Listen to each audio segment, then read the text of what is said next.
Kunin ko na to, tapos sa susunod ko na babayaran, ha? Okay na to, ha? Kuya, Kunin ko na to, ha? So, ha? hindi kuya, may-ari na yan eh. Ano, nandito na kami, nauna kami, oh. Ito na nga kami, oh. Sige, kuya. Basta bayaran niyo po. Sabi naman sa susunod na linggo, di ba? Atag ka ba?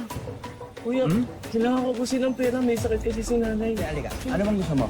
Bibigay mo na lang to sa amin o ikaw pa magdudusa? Ano bang gusto mo? Ha? Nananadya ka talaga, ha?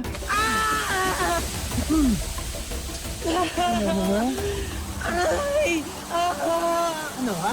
Masakit? Ha? Hindi, ang dapat sa'yo. Nananadya eh. Gawa mo, Dennis, gawa mo. Kuya, bitawan mo. Bitawan mo na to. Yan. Ano? Matapang ka ba? Mapalag ka ba? Bayad, ha?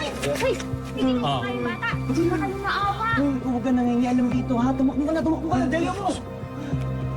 Tulungan niyo ako! Tulungan niyo ako! Pina! Yan, tara, tuturuan natin ito ng ipon. Ha? Ano, tara, lipat na tayo, tol. Baka magsumbong pa yan. Hindi. Siguraduhin natin hindi na makakapagsabayan. Ha? Ayoko. Na. Okay lang? Ha? Para magtanda ka. Ha? Tara na.